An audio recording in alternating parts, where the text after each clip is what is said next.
Hello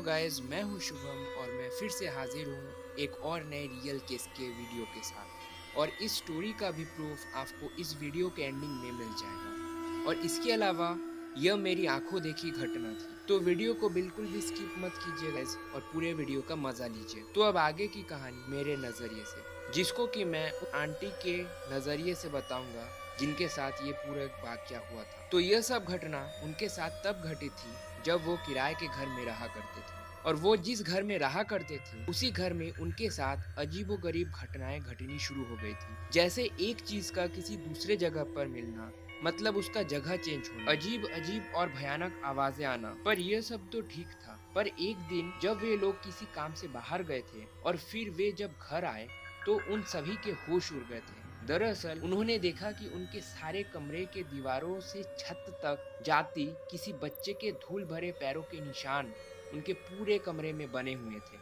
और इन सब चीजों को उन्होंने हमें भी दिखाया था। तो इन सब घटनाओं से काफी डर जाने के कारण उन्होंने अपने घर में हवन करवाया और अपने घर को शुद्ध किया। यह सब कराने के कुछ दिन तक तो सब कुछ ठीक था, पर इसी में एक रात जब अंकल घर से बाहर कहीं गए थे और आंटी अपने बेटे के साथ जमीन पर चटाई में सो रही थी, तो इसी में आधी रात को अचानक आंटी को ऐसा लगने लगा कि उनके सर के पास कोई महिला बैठी हुई है और उन्हीं की तरफ घूरते हुए गहरी गहरी सांसें ले रही थी। और इसके देखते ही देखते उनको ऐसा लगने लगा कि कोई बहुत जोर से चटाई को खींच रहा था। तो इसी में वे काफी डर गए और अपने बेटे को लेकर बाहर निकल गए और उस रात उन्होंने अपने पड़ोसी के घर में बिताई। और इस घटना के बाद वे काफी डर गए थे, पर धीरे धीरे जब कई दिनों तक कुछ नहीं घटा तो उन्हें ऐसा लगने लगा कि सब कुछ शांत हो गया है। पर इस घटना के कुछ दिन बाद ही जब अंकल और आंटी को बनारस जाना पड़ा किसी जरूरी काम से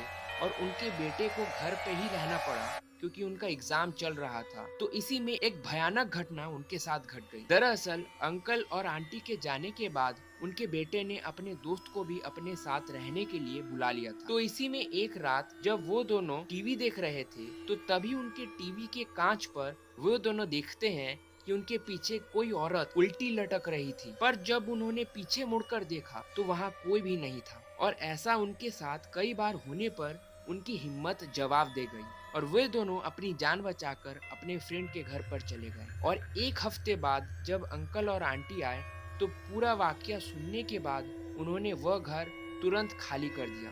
और बाद में उसी मोहल्ले के कुछ लोगों से बात करने के बाद उनको पता चला कि उस घर के मकान मालिक की बड़ी बहू की उसी रूम में प्रेग्नेंट अवस्था में जलकर मौत हो गई थी। और तभी से ऐसे ही घटनाएं उस कमरे में लगातार हो रही थी। तो दोस्तों, ये है उस घर की एक रियल इमेज। तो गाइस, आपका क्या कहना है इस पूरे मामले पर? आप हमें कमेंट पर जरूर बताएं। और वीडियो पसंद आया तो लाइक जरूर करें। और चैनल में नए हैं और ऐसे ही कंटेंट आगे देखना चाहते हैं तो मेरे चैनल को सब्सक्राइब जरूर करें। तो मैं मिलता हूँ मेरे नेक्स्ट वीडियो में, और तब तक के लिए जय बजरंगबली।